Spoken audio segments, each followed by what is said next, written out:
Voilà, juste pour vous introduire. Alors, nous accueillons le Rafresh qui nous fait l'honneur de venir partager quelques enseignements avec nous à l'occasion de ce Yom HaTorah. Nous vous remercions, Rav, pour votre présence. Nous savons que vous avez un planning très chargé et voilà, nous sommes toutes oui pour partager avec vous.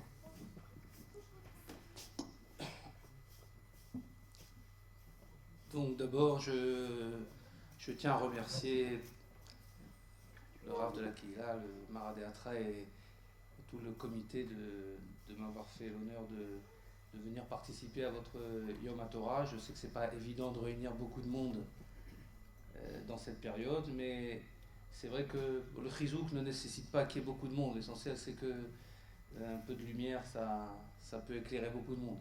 Donc en fait, c'est bien pendant cette période de parler, de s'efforcer et de faire le travail qu'on attend de nous pendant cette période. Alors si j'imagine que beaucoup de rabbanim qui m'ont précédé, ceux qui suivront, vous parleront de la tchouva et de Yom Kippourim, je pense que c'est le propos. Et donc je vais essayer aussi de vous parler de quelques idées auxquelles j'ai pensé.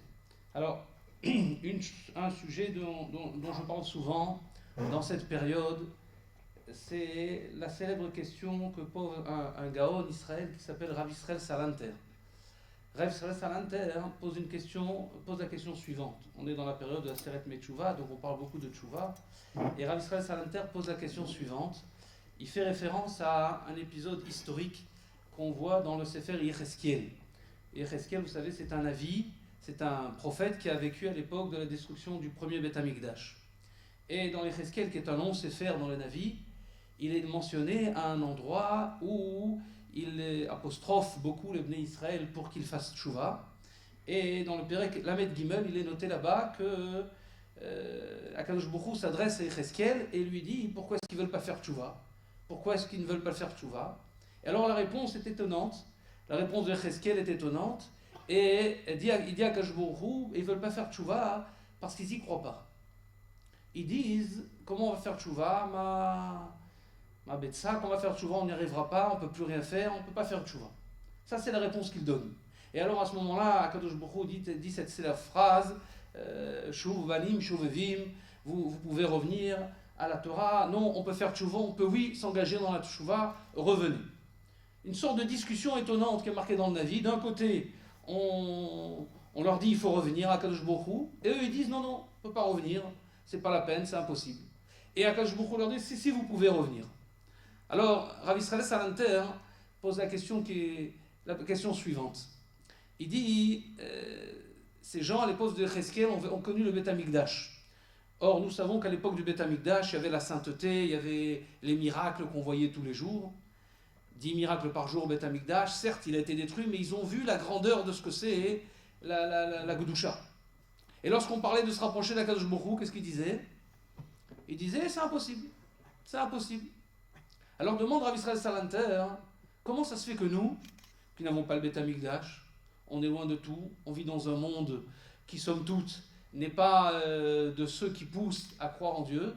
Pour nous, on parle de tchouva, bal tchouva, on fait tchouva à tout va, si j'oserais dire, ça marche, c'est dans l'air du temps de parler de tchouva. Bon, Hachem, il y a beaucoup de bal tchouva, on en est fiers, mais comment c'est possible que ça marche? Ça nous paraît assez simple, somme toute, alors qu'à l'époque où ils étaient à une madrega, à un niveau beaucoup plus élevé, lorsqu'on parlait de tchouva, ils étaient réfractaires à l'idée.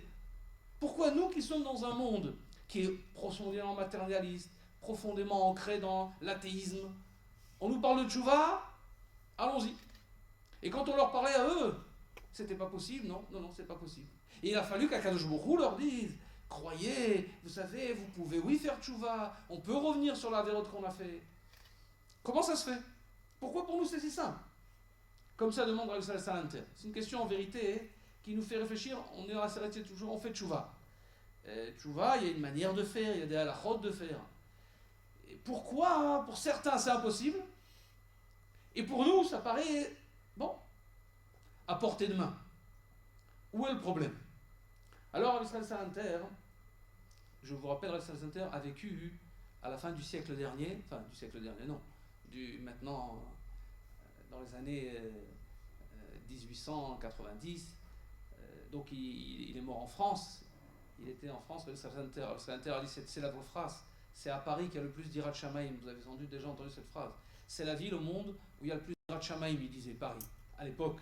Pourquoi? Parce qu'il disait tous les gens qui viennent à Paris avec le Irat Shamaim, et bien quand ils repartent, ils y ont laissé, donc c'est là où il y en a le plus.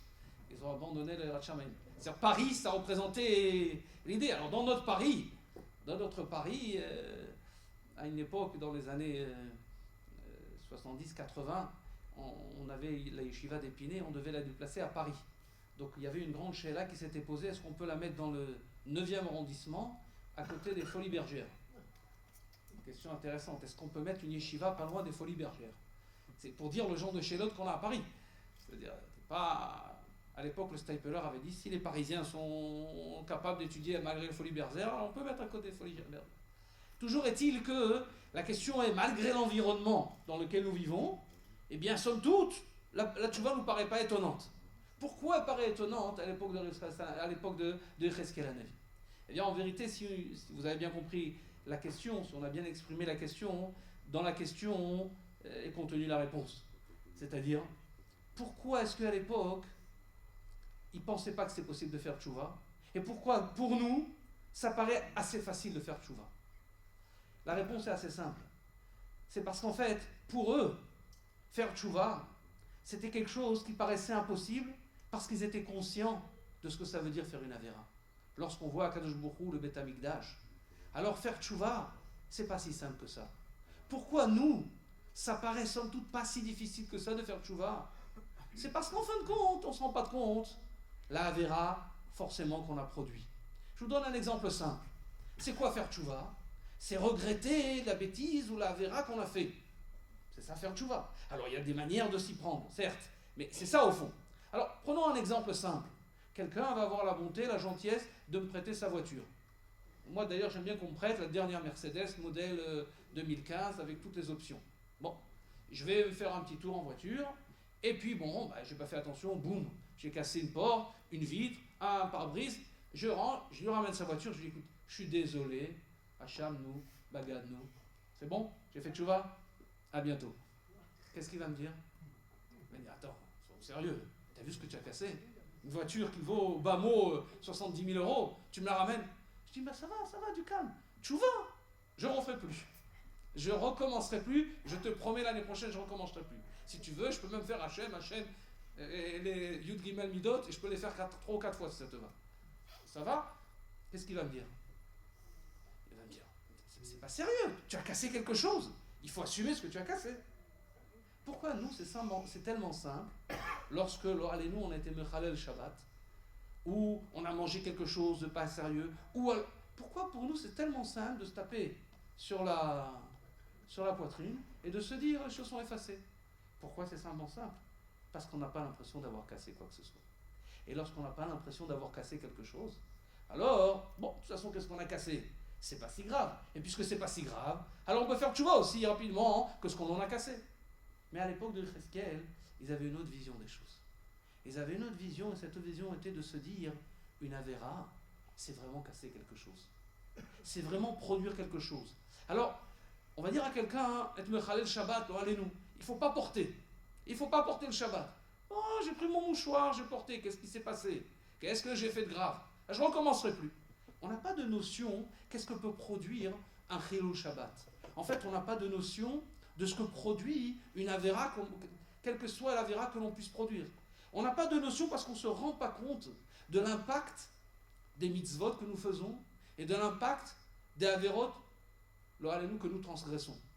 On a une notion beaucoup plus facile lorsqu'on parle des mitzvot ben adam la chavero. D'ailleurs, en public, vous remarquerez toujours que quand on parle d'humanisme et de ben adam la chavero, la portée est toujours bien bienveillante. Pourquoi? Parce que c'est des choses qu'on connaît. On parle de ça aujourd'hui. Alors on est fiers de dire que chez nous, on est les premiers qui avons le bastion de faire Ben Adam Lachavero. C'est vrai. Et c'est chez nous que viennent les choses. Ça passe bien parce que dans l'air du temps, on comprend ce que ça veut dire aider. Aujourd'hui, on est dans un monde où il faut faire pour les migrants. Oui, aider les gens, il faut. Ça, on comprend. Mais on comprend ce que ça produit. Lorsqu'on parle de Torah, de tout le côté, Averot, manger cachère, faire Shabbat, faire toutes les mitzvot qui sont relatives à ce qu'on appelle la Avodat Hashem, alors là, on en est moins conscient, ou tout du moins on n'en voit pas les effets pervers. On ne les ressent pas. Et comme on ne les ressent pas, alors c'est aussi facile de faire tchouva. Au fond, si on réfléchit, on passe un mois à faire les slichot en se levant à 6h du matin. Monsieur le Président m'a dit que vous vous levez à 6h du matin, tapant tous les jours. 30 jours, ensuite les 10 jours de la Seret Yemet Tchouva. Le rove des choses, regardez ce qu'on dit, c'est par rapport à Averot qu'on a fait et clapé à Kadosh Baruch Hu. D'autant plus que c'est l'essentiel des choses, puisque lorsque on a fauté vis-à-vis de son prochain, les slichot n'ont pas d'effet. Lorsqu'on a fauté vis-à-vis d'un ami ou d'un prochain, qu'est-ce qu'il faut faire? Il faut aller s'excuser directement à lui.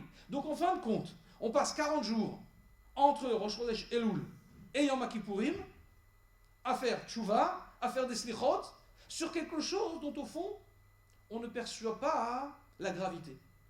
Alors, Baruch Hashem, le clan d'Israël est ma'amine, et il sait qu'en faisant ces choses-là, ça produit. Mais en fait, si on y réfléchit bien, c'est pas si simple. C'est pas simple parce qu'en fait, on ne perçoit pas la profondeur de ce que c'est faire une avéra. Alors, je n'ai pas la prétention d'essayer d'expliquer qu'est-ce que c'est la profondeur de ce que faire une avéra, mais je vais peut-être essayer de comprendre pourquoi on ne comprend pas. Pourquoi on ne comprend pas la profondeur de ce que c'est une avéra. Pourquoi on ne comprend pas que être Mechal Shabbat, ça produit dans le monde et ça fait un effet. Ce même Rav Israël Salanter disait que si dans un endroit, quelqu'un fait une avéra, dans un pays donné ou dans une ville donnée, quelqu'un fait une avéra, il peut s'avérer que dans un autre endroit, une femme va avoir une fausse couche. Quel rapport celui qui fait une avéra dans un endroit et la fausse couche dans un autre endroit? On ne sait pas en fait les passages qui se passent entre l'un et l'autre. On ne maîtrise pas cette réalité. Et pourtant, c'est une réalité telle qu'Akadosh Baruch Hu l'a conçue dans le monde. Alors comment est-ce que ça marche? Comment les choses marchent et pourquoi on ne conçoit pas les choses? Alors, il y a un pasouk dans la parashat Re'eh, que vous avez sans doute analysé lorsque vous l'avez lu, qui dit la chose suivante. Ki akum bekir becha navi ocholem chalom venatan elcha ot mofet. ובא עוד והמופת אשר דיבר אליך לאמור נלך אחרי אלוהים אחרים אשר לא ידעתם ונעובדם. לא תשמע את דברי הנביא ההוא או אל החולם החלום ההוא כי מנסה השם אלוקיכם אתכם לדעת הישכם אוהבים את השם אלוקיכם בכל לבבכם בכל נפשכם. C'est-à-dire, le passouk dit la chose suivante. Si il va s'avérer dans votre époque que quelqu'un se lève et vienne vous faire des miracles et qu'au travers de ces miracles, eh bien, il va vous inciter à vouloir faire des avérotes ou à vouloir changer. Oui, on connaît, il y a des gens qui ont un jour marché qui ont dit qu'ils ont marché sur les eaux et on sait ce que ça a produit. Peu de gens l'ont vu, mais ils ont dit qu'ils ont marché sur l'eau. Et ça a produit, et ça a attiré, Alors si on a des choses comme ça, comment est-ce qu'il faut réagir? Alors le passouk nous dit, il faut pas croire à cela. Alors, quand on lit un passouk comme ça, on est loin on ne se sent pas vraiment concerné. On n'a pas ici de chalom qui vont nous faire des miracles, d'un coup nous faire des choses comme ça. Aval, le Stapler, Zechrono Livracha, dit qu'il faut prendre ce pasouk avec ce qui nous concerne à nous. Qu'est-ce que ça veut dire ce qui nous concerne à nous? Qu'est-ce que ça veut dire un chalom qui nous fait hot ou mofet? C'est quoi hot ou mofet? Hot ou mofet, c'est des miracles ou des signes. À notre époque, la difficulté, elle n'est pas dans le hot ou le mofet, elle est dans la réalité du modernisme. Je m'explique. Vous allez expliquer à quelqu'un, il ne faut pas être Mechal Shabbat, il ne faut pas manger trèfle, il ne faut pas faire telle et telle chose, il ne faut pas faire cette manière comme ça ou comme ça. On va lui expliquer. Il n'en comprend pas la portée. Pourquoi il n'en comprend pas la portée? Parce qu'on est éduqué, on vit dans un monde dans lequel les choses qui nous marquent, vis-à-vis desquelles on est sensible, c'est la réalité moderne avec laquelle on vit. Moi, j'ai un portable, je sais qu'avec un portable, ça marche, c'est efficace, c'est productif, je peux appeler d'un autre bout du monde à l'autre bout. On sait qu'aujourd'hui, avec l'Internet, on peut parler de manière... On sait qu'on a une voiture pour rouler, on sait qu'on a tous les éléments. Ça, c'est des signes réels, tangibles, de la réalité, de la productivité du monde. Nous, on est face à une réalité évolutive et qui marque un progrès dont on ne peut pas remettre les choses en cause. Alors ça, ce n'est pas des miracles. Mais si on réfléchit, pour celui qui a connu il y a 40 ou 45 ans, marcher dans la rue avec un portable, ça paraît phénoménal. Ça, c'est des réalités qu'on vit. Ça, pour nous, c'est la réalité qu'on touche. Et cette réalité, on la vit, on la touche et on y croit. Alors, qu'est-ce que ça veut dire on y croit? On n'en fait pas un Dieu, bien évidemment. Mais on y croit, ça veut dire, on est persuadé qu'en fait, ce qu'on voit, ce qui marche, ce qui produit, la science, les médecins, les docteurs, ce qui marche, c'est ça qui est productif. Et puis, à côté, il y a les brachot, les mitzvot, mais ça, on n'a pas l'impression d'en voir les conséquences. On ne voit pas la réalité sur le terrain où on a l'impression de ne pas sentir.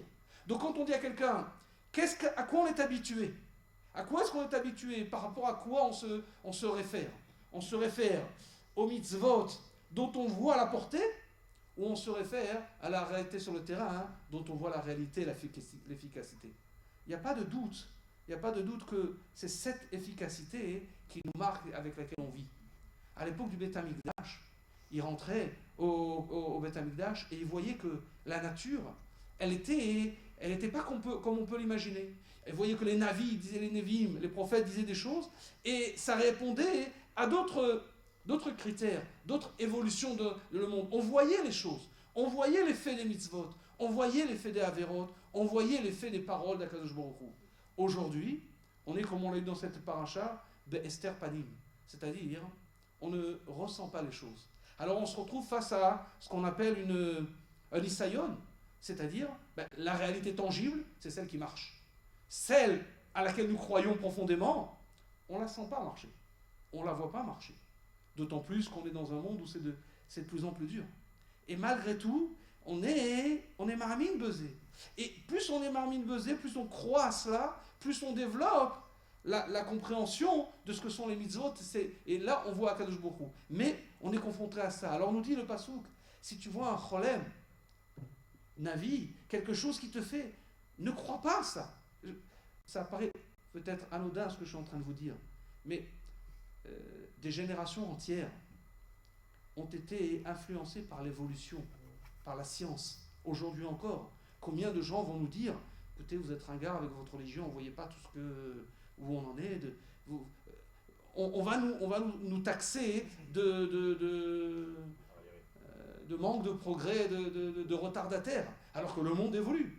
Alors c'est vrai, Baruch Hashem, on a un Roland de Tchouva, beaucoup de gens reviennent, mais il fallait connaître l'époque où les gens regardaient avec dédain tout ce qui était versé dans les mitzvot et la Torah. Pourquoi? Parce qu'il n'y avait qu'une seule arme, c'était l'arme de la science. Pourquoi? Parce qu'on voit cette réalité. Et lorsqu'on voit cette réalité, alors on y croit. Eh bien c'est ça que nous dit le Passouk. Si tu vois cette réalité, il ne faut pas y croire. Il faut croire à la chose, c'est-à-dire pas y croire. On voit que ça marche, mais il faut bien comprendre que ce n'est pas ça la puissance. Il y a une Gemara que nous ramène un Gaon qui s'appelle Rav Nissim Gaon. Rav Nissim Gaon nous dit la chose suivante. Il y a une grande discussion que vous connaissez sans doute ou que vous avez peut-être déjà entendu, une Gemara dans Baba Metzia, où il y a une marloquette entre un Tana qui s'appelait Rabbi Eliezer et Rabbi Yoshua à propos d'un problème de Tum'a, un Tanour chez Achnai. Et là-bas, il y a une grande discussion. Il y en a un qui dit que ce Tanour, il est impur. L'autre dit que ce Tanour, c'est-à-dire ce four, est impur. Et l'autre dit que ce four est pur. Donc vous connaissez, vous avez déjà sans doute entendu la discussion qui les opposait. Qu'est-ce qui s'est passé? L'un des Tana, à l'époque, et on voit la force de ce que c'est leur Torah, il a dit, eh bien c'est simple, si la halakha est comme moi, alors je veux que l'arbre qui est à 50 mètres vienne jusqu'ici. L'arbre s'est levé, hop, il a avancé, il est venu se placer. C'est quand même une manière de prouver un argument de poids. En fait, c'est pas mal. Non, l'autre rat qui n'était pas d'accord, il a dit, non, le Charouv en l'occurrence c'était cet arbre, c'est pas une preuve. Ah, ça ne te va pas comme preuve. Bon, alors j'ai une autre preuve à te prouver. Alors on va amener, il y avait un petit ruisseau qui passait, et bien que le fleuve se détourne et vient par ici. C'est pas mal non plus de faire détourner avec l'amateur. Non, le fleuve a bougé. Qu'est-ce qu'il a répondu le Rav? Le Rav il a dit c'est toujours pas une preuve. Bon, et la Gemara ne s'arrête pas là. Alors le Rav qui voulait montrer son argumentation comme étant la seule véridique, il a dit si c'est comme ça, alors que les murs du Beth Midrash tombent.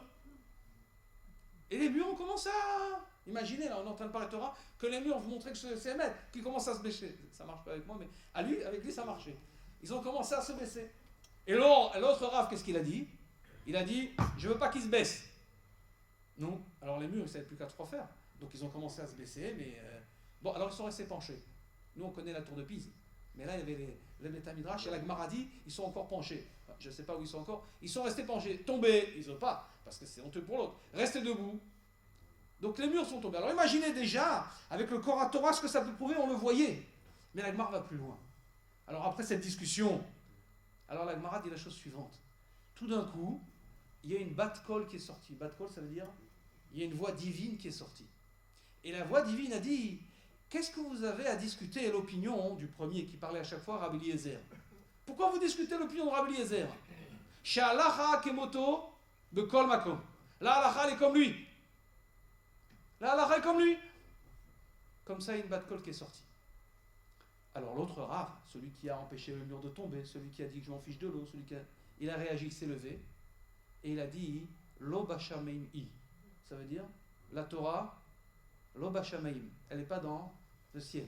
La halacha, c'est nous qui l'affectons. Je vais vous traduire à notre manière. C'est comme si c'était levé, qu'il avait dit écoute Akadosh Baruch Hu, merci beaucoup, mais t'occupe pas de l'affaire. Ici, on règle notre problème entre nous. Lo bashameim i. Donc déjà, on voit que quand les Chachamim parlaient de Torah à une époque, oui, les choses avaient une autre dimension. Nous, on peut parler de Torah, on va expliquer, mais eux, ils avaient une autre dimension. Mais on va plus loin.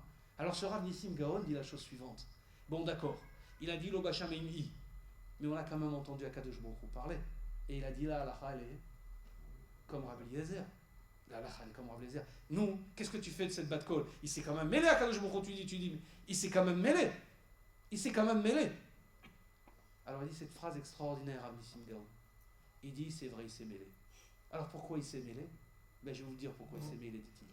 Il s'est mêlé pour voir s'ils allaient être influencés même par une bat-kol. Est-ce qu'ils allaient pouvoir réagir et dire non, la halacha on la connaît, même par une bat-kol on n'est pas influencé. C'est-à-dire, le Rav Nissim dit la chose suivante. Quand on est sûr de sa Torah, le progrès il peut être le plus immense. On peut avoir des gens qui nous montrent des choses dont on ne peut pas discuter. On peut même entendre Kéilou, qu'Aviachol Akadosh Baruch Hu nous parlait. Si ça va à l'encontre de ce qu'on a dans notre Shulchan Aruch, alors on est sûr de nos valeurs et c'est ça qui prime avant tout. C'est extraordinaire de penser que même face à Akadosh Baruch Hu, et nous dire Rav Nissim Gaon, et tu veux savoir d'où ils ont su ça? D'où ils ont su que c'était comme ça? Là-bas, il y a Rav Nissim Gaon dans la Gemara, dans Brachot. Il dit, ben, c'est ce qui a marqué dans le pasuk ici. Ki akum bekirbecha navi, ocholem chalom v'yasedecha otomofet. Otomofet. Tu vas voir quelque chose d'extraordinaire. L'otishmael. Même si c'est Akadosh Baruch Hu qui parle. Ça veut dire que les valeurs ou les choses que l'on voit à l'extérieur, qui nous semblent être les étalons de la réalité, oui, c'est pas nos étalons à nous. Les étalons chez nous de la réalité, ce sont les mitzvot. Les étalons de la réalité, ce sont les dinim que contient le Shulchan Aruch. Les étalons de la réalité, ce sont les choses que nous devons comprendre. Simplement, on est dans un monde où les choses ne sont pas comme ça. On ne les voit pas comme ça. La Gemara dit dans Chagiga, la Gemara a dit Bemistarim tivke nafshi mipne geva. La Gemara a dit Bemistarim, mistarim ça veut dire dans les profondeurs, dans les ténèbres d'Akadosh Baruch Hu, tivke nafshi, Akadosh Baruch Hu, kaviachol, comme s'il disait tivke nafshi, Akadosh Baruch Hu pleure. Pourquoi Akadosh Baruch Hu pleure? La Gemara dit pourquoi il pleure? Mipne geva. C'est quoi mipne geva? La Gemara dit maï mipne geva. Geva ça veut dire l'honneur. Akadosh Baruch Hu pleure pour l'honneur. Pour l'honneur. Quel honneur? La Gemara dit mipne geva, l'honneur perdu. C'est quoi l'honneur perdu? Demande la Gemara. C'est la Gemara qui pose cette question. Pourquoi il pleure? L'honneur perdu. Et la Gemara dit pour deux choses. L'honneur perdu, c'est mipne gavatan shel Israël, l'honneur du clan d'Israël, chez nitela mehem venitena leovde kochavim. C'est-à-dire l'honneur et la grandeur du peuple juif qui leur a été enlevé et qui a été donné au goïm. Ou alors mipne La Gemara dit pourquoi il pleure aussi? Mipnei Geva, l'honneur de Ol Malchut Shamaim, Shenitla Mize Venitna Lazé. Qu'est-ce que ça veut dire? Qu'est-ce que veut dire cette Gemara? Alors, c'est difficile d'exprimer qu'est-ce que ça veut dire l'honneur de Ovdei Kachavim. J'en discutais avec un rave encore cette semaine. Alors, il m'a dit, Amchat, pour notre époque, c'est pas toujours facile à entendre, mais c'est vrai, parce qu'en fait, quand on arrive à la synagogue et qu'on voit tous ces militaires, c'est pas facile. Alors, je vais vous dire ce que ça veut dire, hein, l'honneur. L'honneur, il était qu'il y a encore, quand moi j'avais 20 ans, on se promenait avec son état juive, on ouvrait fièrement la chemise, avec le torse bien bombé, et on marchait. Aujourd'hui, c'est plus pareil. On est dans un monde où c'est plus pareil. Il y a un jeune homme qui habite pas loin de chez nous, qui avec sa femme et son fils, est allé dans un parking. Il s'est garé dans un parking. Et à côté de lui est arrivée une voiture qui s'est garée à côté. Et de cette voiture est descendu un monsieur dont on dirait aujourd'hui, surtout pas d'amalgame, bien sûr, pas d'amalgame, hein, vous savez, en France, pas d'amalgame. Un monsieur qu'on appelle communément un musulman, je ne sais pas si on peut le dire, c'est enregistré, mais il faut pas d'amalgame, hein, qu'on soit bien clair. Et donc, il est sorti. Tout bien, tout honneur, belle cravate, beau costume, la dame bien habitée, la voiture 4x4. Et il avait aussi un enfant. Alors il s'est retourné vers son enfant et il lui a dit, tu vois ceux-là là? Ces juifs-là, tu les vois ceux-là? Eh bien, quand on aura le califat en France, c'est par eux qu'on va commencer. Alors je vais vous dire une chose, qu'est-ce qu'il a fait l'autre en face? Qu'est-ce qu'il a fait celui qui a entendu ça? Mais il a baissé la tête et il est parti. C'est ça ce qu'on appelle l'honneur est sorti du clan Israël, il est allé au de Kochavim. On est dans un monde aujourd'hui où malheureusement on est obligé de se faire garder pour pouvoir faire nos mitzvot. On est obligé de faire attention là où on va. Nous habitons du côté à Épinay, il y a quelqu'un qui est allé au centre commercial. Écoutez bien, parce que c'est passé il y a encore ces semaines. Et il était au centre commercial et il faisait la queue. Et il y a, sans amalgame, quelqu'un qui est venu et qui s'est mis devant lui et il lui a dit je passe devant. Et estime-toi heureux que je fasse que ça aujourd'hui. Et qu'est-ce qu'il a fait? Mais il a laissé passer. Ga'avatan shel Israël. C'est l'époque où lorsqu'on voyait un juif qui représentait sa Torah et qui était fier d'être représentatif de la Torah, alors le juif, on lui donnait le kavod, passe devant. Ga'avatan shel Israël, quand quelqu'un est représentatif de la Torah, il est devant. Mais aujourd'hui, on voit que c'est l'autre qui est devant. On voit qu'aujourd'hui, au nom de l'humanisme, alors on critique à tout va le juif. Au nom de la réussite et de la force, alors le peuple juif a du mal à croire à ça, a du mal à s'identifier à la puissance. Et c'est ce qu'a marqué Mipnei Geva, Akadosh Baruch Hu, il pleure. Akadosh Baruch Hu boché alzé. Alors il faut bien comprendre cette phrase. Akadosh Baruch Hu boché, Akadosh Baruch Hu pleure. Bien évidemment, il ne pleure pas parce qu'il ne peut pas réagir face à ça. C'est pas ça que ça veut dire. Akadosh Baruch Hu boché, ça veut dire que la force qu'Akadosh Baruch Hu donne au peuple juif, elle vient du peuple juif. Et si le peuple juif, quelque part, souffre d'une situation, si on est en galoute, si on est en situation d'être victime, alors c'est que on n'est peut-être pas encore à la hauteur. Qu'il n'y ait pas d'équivoque dans mes paroles. Je voudrais qu'il n'y ait pas d'équivoque dans nos paroles. Vous compreniez bien, j'ai une petite nièce qui s'appelle Monsenego qui a été tuée à Toulouse. Et lorsqu'on a fait l'enterrement là-bas, le rave, le grand rabbin d'Israël, qui était le rave Amar à l'époque, a dit la chose suivante. Il a dit quelque chose de profond.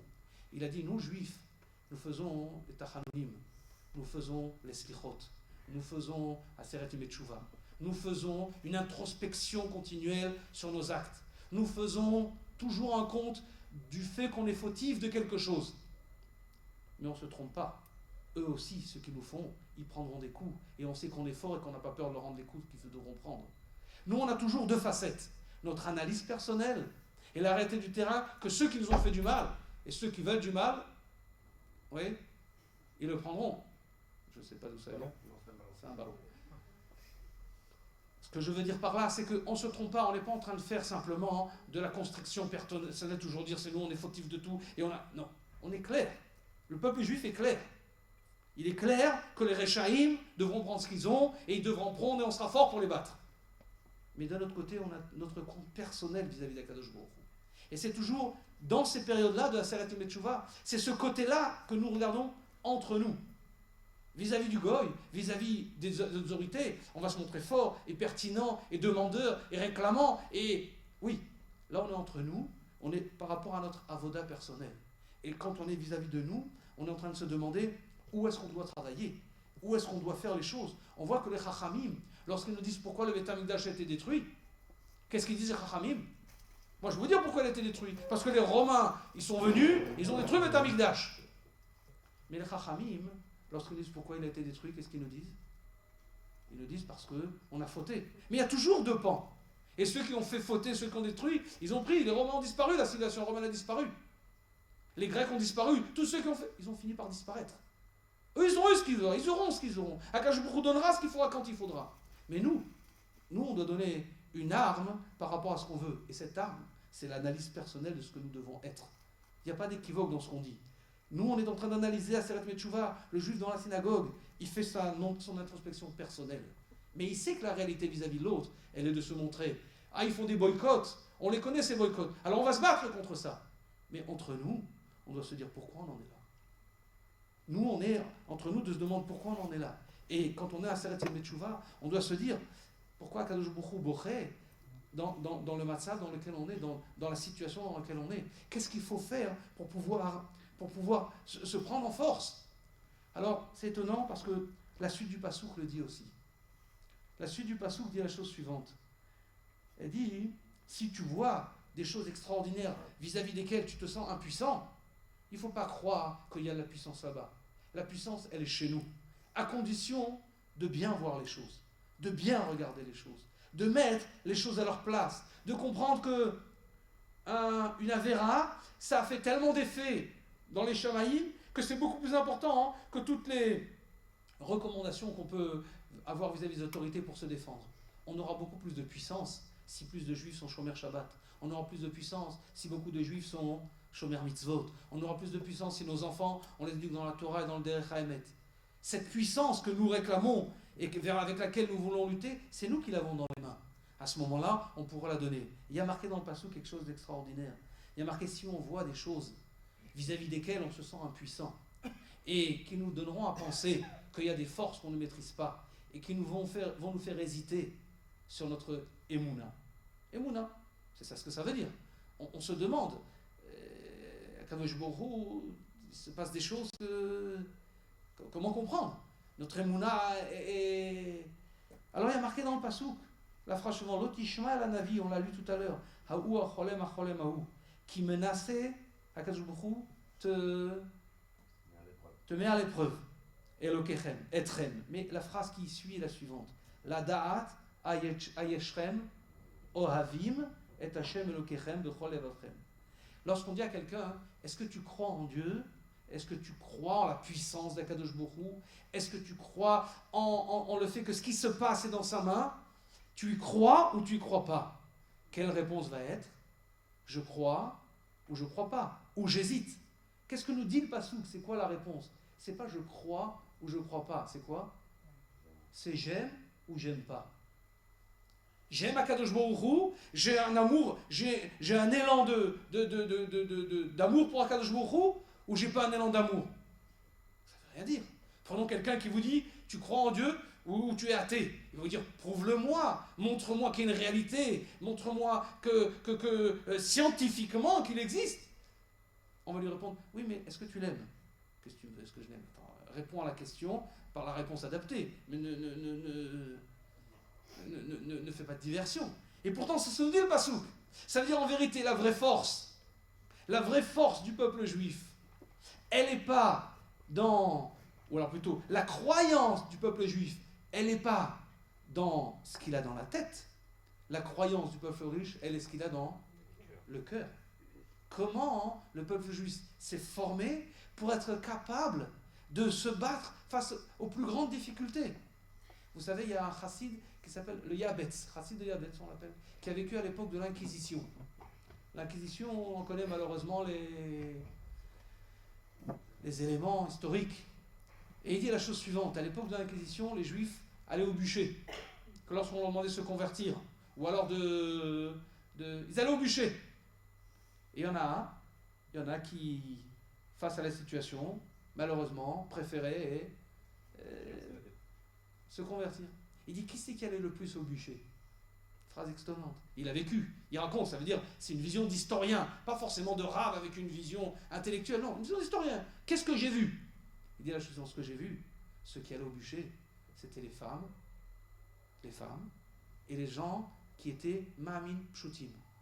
Il n'y a pas de discussion. Ceux qui étaient les grands intellectuels de l'époque, qui croyaient parce qu'ils croyaient, on leur avait prouvé intellectuellement, on peut prouver comme ça, on peut prouver comme ça. Ceux qui étaient ma'amin au fond, qui avaient dans leur cœur la vraie émouna dans leur cœur, de penser que Akadosh Baruch Hu, c'est lui qui fait les choses, et de le ressentir. Ceux-là, c'est ceux qui sont là au bûcher. Le Chazon Ish dit la chose suivante. Alors, la Shoah, c'est difficile d'en parler. Parce que combien de fois entend-on des gens qui nous disent, nous, où il était Akadosh Baruch Hu pendant la Shoah? Ça, c'est ce qu'on appelle hôte. Alors, il y a des hôtes qui sont des miracles, et puis il y a des hôtes qui sont des choses. Qu'est-ce qu'on va répondre à quelqu'un où il était Akadosh Baruch Hu? Je ne sais pas ce qu'on doit répondre. Je pense qu'on ne peut pas répondre à cette question. Et je ne sais pas si quelqu'un un jour pourrait y répondre. Mais une chose, disait le Chazon Ish, c'est la suivante. Pourquoi certains juifs ont passé la Shoah et sont restés croyants envers Akadosh Baruch Hu, et d'autres ont passé la Shoah et n'étaient pas croyants à Akadosh Baruch Hu? Et il est arrivé une fois que j'étais dans une dracha, avant de vous dire c'était le Chazon Ish, je vais vous raconter, je pense que vous avez peut-être déjà entendu cette histoire. Quelqu'un m'avait demandé le même genre de question. Oui, mais tout ça c'est beau, monsieur le rabbin. Mais à la Shoah, qu'est-ce qui s'est passé à la Shoah? Qu'est-ce que tu peux dire de ça? Non, qu'est-ce que vous pouvez dire de ça? Alors, je lui ai dit la même chose, je ne sais pas. Mais je lui ai raconté une histoire. Alors, vous avez sans doute entendu cette histoire. Cette histoire qui est une histoire vraie, mais qui est marquante, puisqu'on arrive à Yom Kippour. Alors, c'est une histoire qui est en relation avec Yom Kippour. Un homme, un avraire, un jeune garçon était une fois dans l'avion, et il voyageait, et il avait à côté de lui une personne, un Israélien, pas forcément très religieux. Et vous savez que quand on n'a pas religieux en juif, à côté, qu'est-ce qu'il commence? Il commence à se frotter gentiment comme de bons juifs qui discutent. Oui.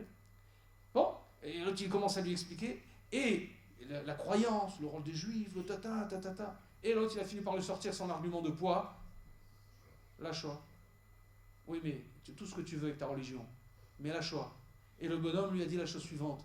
Mais ce monsieur qui parlait et qui disait, mais moi tu pourras dire tout ce que tu veux. J'avais un seul fils. Et ce fils-là, il est parti à la Shoah. Donc qu'est-ce que tu veux me dire avec ta religion maintenant? Comment tu veux que je croie? Comment tu veux que je pense? Qu'est-ce que tu veux me répondre à ça? Quand face à un argument de ce style, qu'est-ce qu'on peut dire? Rien. Donc il n'a rien dit. Et il a continué son voyage. Ok. Au retour, l'histoire vraie, au retour, vous connaissez peut-être cette histoire, au retour, il arrive à Yerushalayim, il habitait. Et Yerushalayim, il retourne ce jeune avraire, il retourne dans sa communauté. Arrive Yom Kippour. Le jour de Yom Kippour, qu'est-ce qu'il fait? Il faisait la tfila. Alors c'est les Ashkenazim, à Yom Kippour, quand on fait la prière pour les morts, on appelle ça Yizkor. Donc qu'est-ce qui s'est passé? Les gens sont sortis. Les Ashkenazim sortent. Chez les Sfaradim, on fait la Ashkaba devant tout le monde, mais les Ashkenazim, ils sortent. Donc ils sont sortis. Et donc ce jeune avraire, ses parents étaient vivants, est sorti. Et qu'est-ce qu'il voit dans la rue? Il voit son ami de l'avion, en petit short, il faisait chaud, Israël, avec son petit chien. Yom Kippour qui promène son petit chien très tranquillement. Ah, salut! Oui, bonjour. Comment ça va et tout? Et il dit, bon, écoute, tout ce que tu veux, mais tu me dis que tu as perdu ton fils. Regarde. Chez les Juifs, il y a une prière qui s'appelle Iskor, où on rappelle l'âme de toi. Tu as une possibilité une fois dans l'année, je ne te demande pas d'être religieux. Va faire une prière pour ton fils. Va lui faire une prière. Depuis 20 ans que tu l'as perdu. Va faire une prière pour ton fils. Non, le type, c'est quand même un argument, ça. Il ne croit pas, mais faire prière pour son fils. Alors, je ne sais pas si vous connaissez la suite. Il rentre dans le Beth Midrash, il rentre devant le rabbin, et il attend son tour. Et lorsqu'il arrive devant le rabbin, il lui dit, comment s'appelle ton fils? Et il donne le nom du fils, et le rabbin tombe dans les pommes.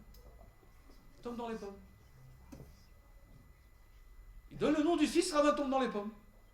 Alors on se demande qu'est-ce qui se passe. Imaginez le rabbin en pleine prière. J'espère avec lui que vous tenez bien les... Il tombe dans les pommes. Et ça fait... Tout le monde s'émeut. Une histoire véridique. On réveille le rabbin et on lui dit « Qu'est-ce qui vous est arrivé ?» Il a dit « Mais son fils, c'est moi.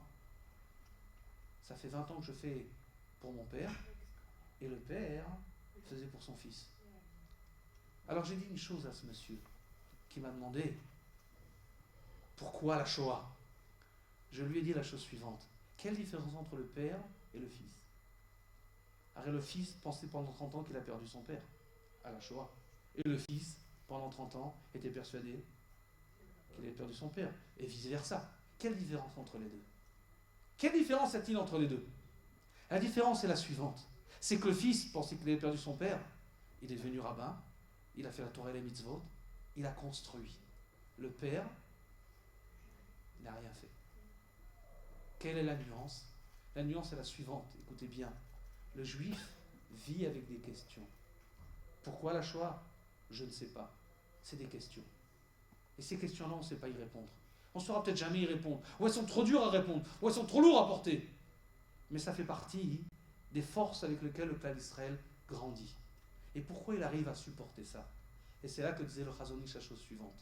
Le Chazon Ish disait pourquoi il y en a qui sont sortis de la Shoah et que les questions qu'ils ont eues a fait qu'ils ont continué à faire les mitzvot. Ils ont continué à être Ma'amin à Kadosh Baruch Hu, et d'autres sont sortis et ont tout laissé tomber. Où est la différence, disait le Chazon Ish? Où est la différence?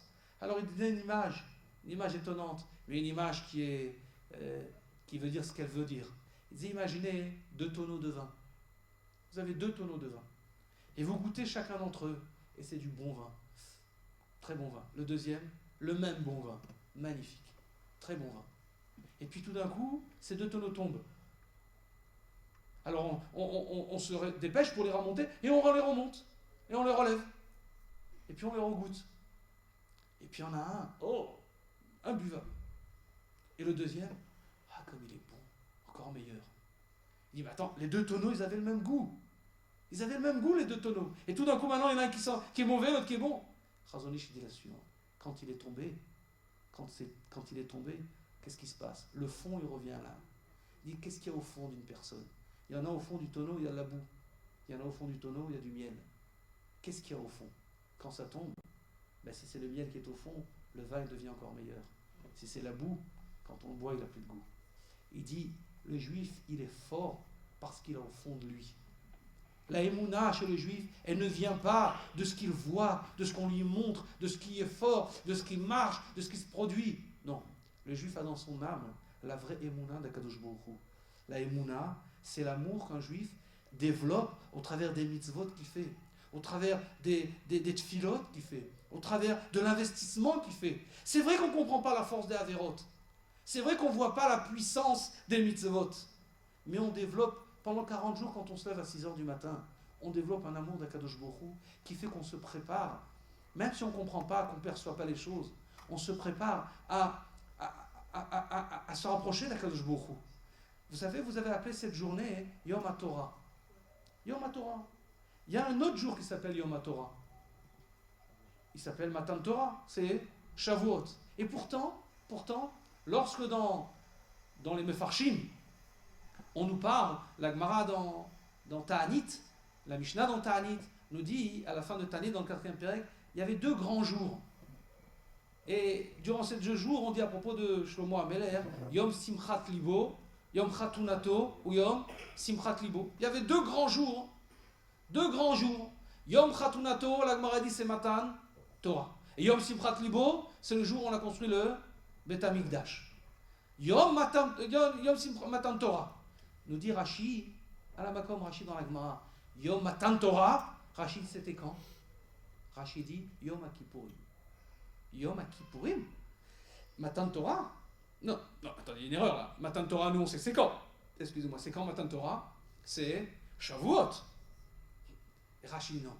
Yom Simchat Libo, la Simcha d'Akadosh Baruch Hu, c'est Yom Matan Torah. Et c'est quand? Yom HaKippurim, nous dit Rashi. Pourquoi?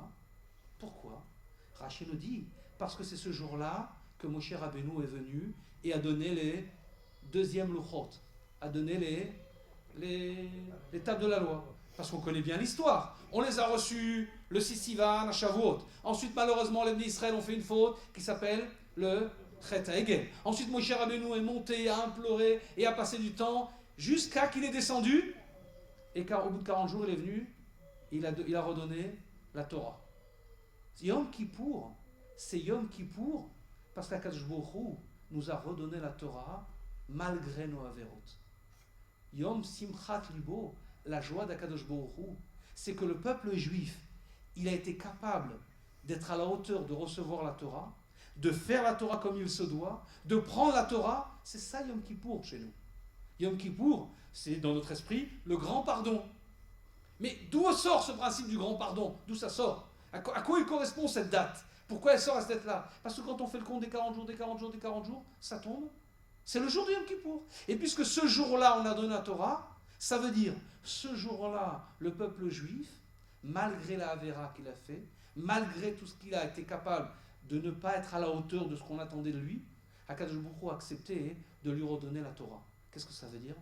Que le monde, vous savez bien que il y a marqué Yom HaShishi, Akadosh Baruch Hu n'aurait créé le monde que s'il y a la Torah à donner. Or, à partir du moment où ils ont fait une faute et qu'on a cassé l'étape de la loi, qu'est-ce qu'ils faisaient qu'on voulait la Torah? On les a cassés. Quand est-ce que le Yom HaShishi est revenu? C'est plus Yom HaShishi, c'est Yom HaSiri. C'est Yom HaKippourim. Yom HaKippourim, c'est le jour où on a reçu la Torah à nouveau. Le Yom HaTorah, c'est Yom HaKippourim. Le Yom HaTorah, où on se réjouit, c'est Yom HaKippourim. Pourquoi? Parce que ce jour-là, on est à la hauteur de recevoir la Torah. Le peuple juif, malgré la Averot, qui ne comprend pas, dont il ne sait pas et comment l'aborder, eh bien ce jour-là, à Yom HaKippourim, Akadosh Baruch Hu lui redonne la Torah. Ça veut dire redonner la Torah à Yom Kippourim. Ça veut dire redonner un sens au peuple juif dans ce qu'il entreprend. Donner la Torah au peuple juif, ça veut dire donner la capacité de continuer à faire tourner ce monde. Ce monde n'a de sens, et nous le savons, et nous y croyons, et nous le ressentons, que si il a pour but de faire les mitzvot.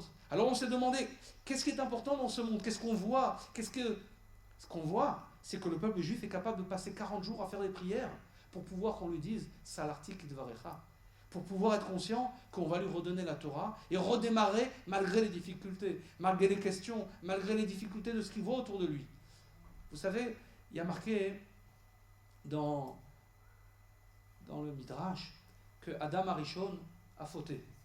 Adam Arishon a fauté. Tout le monde sait, la faute originelle, on appelle ça. Il a fauté. Et quand il a fauté, alors que Akadosh l'a jugé. Et ensuite, Adam Arishon a fait tchouva. Il a fait tchouva. Et sa tchouva a été acceptée, donc Akadosh Baruch Hu lui a donné à vivre 1000 ans, et sur les 1000 ans, il en a donné 70 à David Ameler.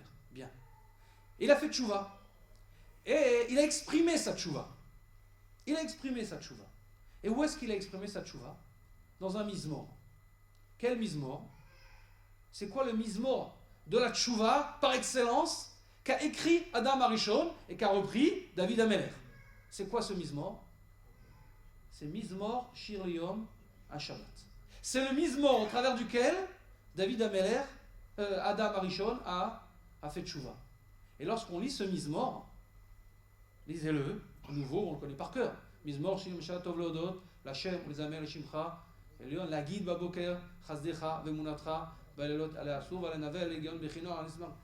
Cherchez où il apparaît, on parle de tchouva dedans. Nulle part on parle de tchouva. Il n'y a pas une seule fois le mot tchouva dans ce mizmor. Alors moi je me trompe, monsieur Rabbin, mais nulle part il y a le mot tchouva dans ce mizmor. Et pourtant, c'est le mizmor de la tchouva. Quel rapport avec la tchouva, mizmor chez Yom HaShabbat?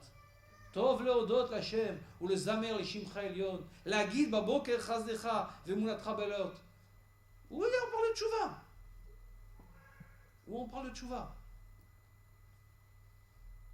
Où on parle de tchouva. Pourtant, c'est le mizmor de la tchouva. En quoi c'est le mizmor de la tchouva? En quoi c'est le mizmor de la tchouva? Pourquoi Adam Arishon, en disant ce mizmor, eh bien, il a montré qu'il faisait tchouva. En quoi c'est tchouva? La guide baboker chazdecha vemunatra balelot. Tout ce qu'il dit. Ishbar lo yeda ursi lo yavinet zol bifo areshaim komas yatztu kol pole aven lisham damadeat. C'est vrai, mais où on parle de tchouva dans ce... Alors j'ai entendu d'Adam Gadol qui a dit la chose suivante. On ne parle pas de tchouva. Mais la vraie tchouva pour un homme, c'est de se rendre compte de ce qu'Akadosh Baruch Hu lui a donné.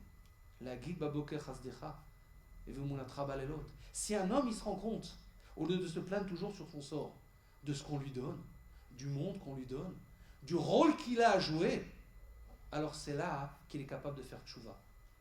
Je m'explique. Vous savez, on dit depuis Rosh Hashanah, Hamelech HaKadosh. Hamelech, Hamelech. On parle toujours du roi. À Rosh Hashanah, on nous a dit qu'est-ce qu'il fallait faire? Imru lefanai malchuyot, kede shetamlichuni alechem. HaKadosh Baruch Hu, tu es notre roi. Dites-moi, est-ce que c'est un roi aujourd'hui? Qu'est-ce que c'est? À part la reine d'Angleterre, qui fait depuis 70 ans la reine, et puis qui mange le poulet avec les doigts, qu'est-ce qu'on sait d'elle? Qu'est-ce que c'est un roi aujourd'hui? Est-ce qu'on se rend compte que c'est un roi aujourd'hui? Il y a encore des dictateurs, mais on ne ressent pas ce que c'est le roi. Peut-être ceux qui ont vécu au Maroc avec le roi du Maroc ont connu à l'époque, même lui aujourd'hui, je ne sais plus s'il peut faire grand-chose. Il n'y a plus beaucoup de gens qui ont une puissance de roi. On ne sait pas vraiment ce que ça veut dire être un roi. Un roi, on ne sait pas vraiment ce que ça veut dire. Et pourtant, on nous demande, et on dit Hamelech HaKadosh. Et on dit tout le temps Hamelech, Hamelech, Hamelech. C'est ça qu'on dit tout le temps. Alors, si on ne sait pas exactement ce que ça veut dire être un roi, une chose on sait. Une chose on sait. Je vais vous dire ce que c'est. Je vais vous donner un exemple simple. HaKadosh Baruch Hu nous juge et va nous écrire Mitzvah Hashem tous dans le livre de la vie.